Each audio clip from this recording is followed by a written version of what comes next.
রে ভুবন বাজলো তোমার আলোর বেনু। আজ প্রভাতে সে সুর শুনে খুলে দিন বাজলো বাজলো বাজলো তোমার আলোর বেনু।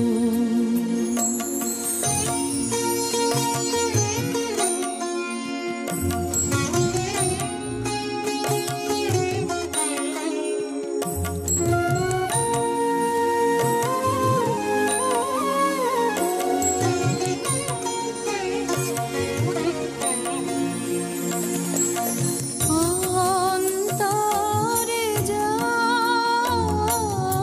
লুকিয়ে রাজে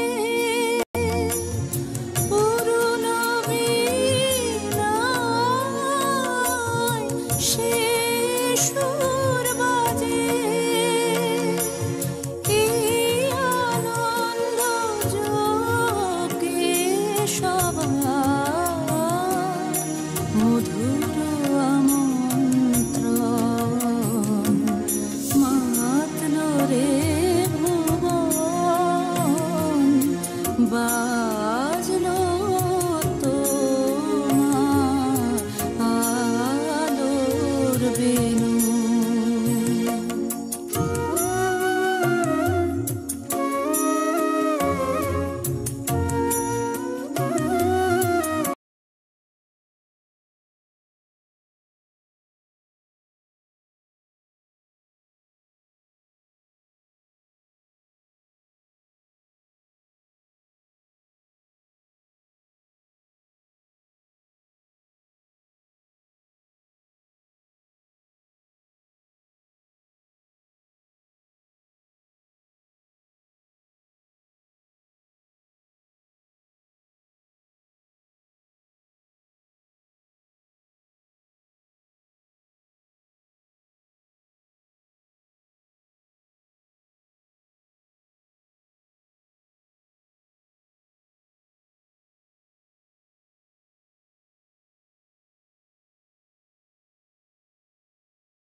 মহালয়ের শুভ সকালে সকল বন্ধুদের জানাই মহালয়ার অসংখ্য শুভেচ্ছা।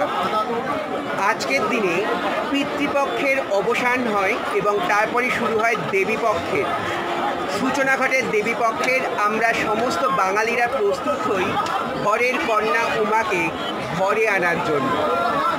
আমরা আজকে উপস্থিত হয়েছি প্রিন্সেপ ঘাটে, যেখানে সকাল থেকেই তর্পণের উদ্দেশ্যে প্রচুর লোক সমাগম হয়েছে। শুধু তাই নয়, এই তর্পণের মূল উদ্দেশ্যটাই হলো পিতৃপুরুষদের উদ্দেশ্যে জল দান করা। শুভ মহালয়ের এই শুভ সূচনার একটি মুহূর্ত চলুন আমরা দেখে নিই।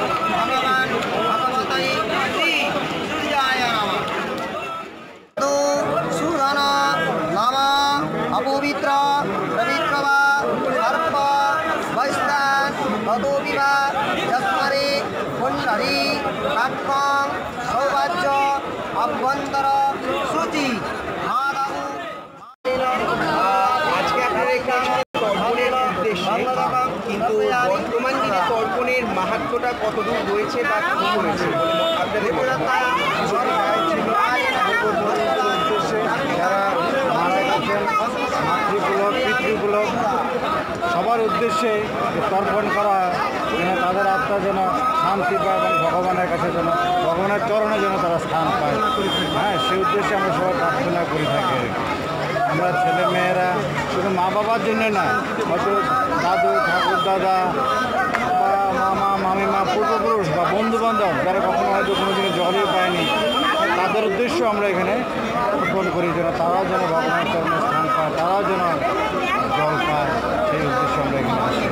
এটা তো বহু বছর ধরে এই তর্পণ চলে আসছে। বহু হয়তো আমার দাদু ঠাকুর দাদারা করে এসছে, এখন তার আমরা গ্র্যান্ড সান হিসেবে এখন আমরা এখানে বা গ্র্যান্ড ডটার হিসেবে অনেকে আসছি। সবাই একই উদ্দেশ্যে, সবারও একই উদ্দেশ্য, তার পূর্বপুরুষরা যেন ভগবানের স্থান পায়, আমাদের দেওয়া জল যেন ওরা। মডার্ন টেকনোলজি এবং সায়েন্সের যুগে দাঁড়িয়ে কোথাও কি আধুনিক বা বর্তমান প্রজন্ম যারা আমরাও দাঁড়িয়ে রয়েছি তাদের কাছে তর্পণের গুরুত্বটা কি কোথাও হারিয়ে যাচ্ছে? মনে হয় না, আমি যদি চারিদিকে দেখুন সেই ভিড়, বাচ্চা বলুন, যুবক বলুন, বৃদ্ধ বলুন, বৃদ্ধ বলুন, আমি চারিদিকে দেখুন সবাই আছে। আমার মনে হয় না কিছু হারিয়ে গেছে। নাহলে ভোর 3টে থেকে এখনও দেশে 7:30 বাজতে চলো, এখনও দেখুন ভিড়। বাইরের লোকে গাড়ি রাখার জায়গা পাচ্ছে না, সাইকেল রাখার জায়গা পাচ্ছে না, তার সত্ত্বেও তো লোক আসছে। পূর্বদের দেখুন কোথায় থেকে এসছে, মেদিনীপুর, পূর্ব মেদিনীপুর, বর্ধমান, বিভিন্ন জায়গা থেকে সবাই এখানে এসছে। একটা দিন সবাই এখানে সবার সঙ্গে মিলিত হতে পারছে। সবাই ওদের মাধ্যমে আমরা চেষ্টা করছি যেন আমরা যেহেতু কিছুই জানি না, হারিয়ে গিয়েছি, তারাই আমাদের পথ দেখিয়ে দিচ্ছে। আপনারা কোথা থেকে এসেছেন? আমরা কলকাতায় থাকি, রুবি জেনারেল হাসপাতালের পাশে থাকি। আচ্ছা, আপনার নামটা? আমার নাম ডক্টর সুধীর ওদেগিরি। আমরা সবাই এখানে ডাক্তার, স্ত্রীরোগ বিশেষজ্ঞ, হ্যাঁ, ইএনটি, নাক কান গলা বিশেষজ্ঞ, আমি একজন স্ত্রীরোগ বিশেষজ্ঞ। আমরা ওই সায়েন্টিফিক দিক ভুলে আমরা আধ্যাত্মিক দিক ভেবে এখানে আসি যেন আমার পূর্বপুরুষরা যেন ভগবানের আজকের দিনে আমরা মহালয়ার শুভ লগ্নে আমরা প্রিন্সেপ ঘাটে এসে উপস্থিত হয়েছি। তো আমাদের সঙ্গে পরিচয় হয়েছে অপু বাবু। তো ওনার কাছ থেকে আমরা তর্পণের কারণ বা তর্পণ কেন করা হয় সেই সম্পর্কে একটু জেনে নিতে চাই। যারা মারা গেছেন, পরিবারে যারা মারা গেছেন তাদের প্রপিতা পিতামহ সবার উদ্দেশ্যে, পিতা মাতা মাতামহ এদের উদ্দেশ্যে তিল তর্পণ করা হয়। অর্থাৎ তাদের স্বর্গের শান্তির জন্য, আত্মার শান্তির জন্য পূর্ণ লগ্নে, অমাবস্যার মহালয়ার পূর্ণ লগ্নে এইখানে তিল তর্পণ করা হয়। অর্থাৎ তাদের শান্তি, আত্মার শান্তির কারণে এখানেও তিল তর্পণ করা হয়। আচ্ছা, তো এই তর্পণটি কি শুভ লগ্ন বলা ঠিক হবে না অশুভ লগ্ন বলা ঠিক হবে? না, শুভ লগ্নের শুরু, অশুভ লগ্নকে পেরিয়ে আজকে আমরা শুভ লগ্নে চলে যাচ্ছি। কারণ পিতৃতর্পণ দিয়েই আমাদের শুভ সূচনা হয় পূজা।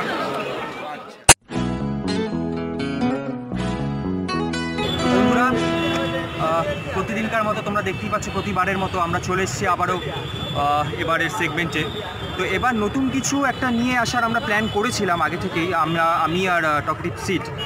তো সেই হিসাবেই আমরা এসেছি। তোমরা দেখতেই পেয়েছো আগের সেগমেন্টে যে আমরা তর্পণের দিকটা পুরোটা রেখেছি তোমাদের জন্য ইনফ্যাক্ট। তো এখন আমরা যেখানে এসেছি তোমরা নিশ্চয়ই দেখতে পাচ্ছ কলকাতার বিখ্যাত প্রিন্সেপ ঘাট। তো এটি অনেক দিনে আগেকার, সে বিষয়ে কোনো সন্দেহ নেই। তোমরা দেখতেই পাচ্ছ এখন এই মুহূর্তে আবার নতুন করে সংস্কারের কাজ চলছে। তো এখানে এলেই যেরকম মানে এখানে বিভিন্ন জায়গায় ভিক্টোরিয়ার মতো বিভিন্ন জায়গায় যত কলকাতায় এরকম নস্টালজিক জায়গা আছে, এলেই প্রচণ্ড অসাধারণ লাগে, একটা অন্যরকম অনুভূতি হয়। তো সেই হিসেবেই আমরা আজকে এখানে চলে এসেছি। আমার সঙ্গে টকটিভ সিটও আছে, ওই মুহূর্তে ক্যামেরার পেছনে রয়েছে।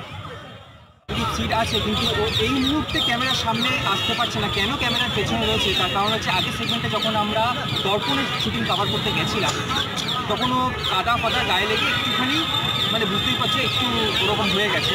তো তার জন্য ও এখন ক্যামেরার সামনে আসতে চাইছে না। আমারও অবস্থা খুবই খারাপ, দেখলে হয়তো এখন বুঝতে পারছো না, নিচের দিকটা দেখলে বুঝবে। হ্যাঁ, প্যান করলে বোঝা যাবে আমারও অবস্থা খুবই খারাপ। খালি পায়ে আমরা ছিলাম কিছুক্ষণ। হ্যাঁ, ওটা হচ্ছে সিটের পা। তো সেই হিসাবে এখন সিট আসতে চাইছে না।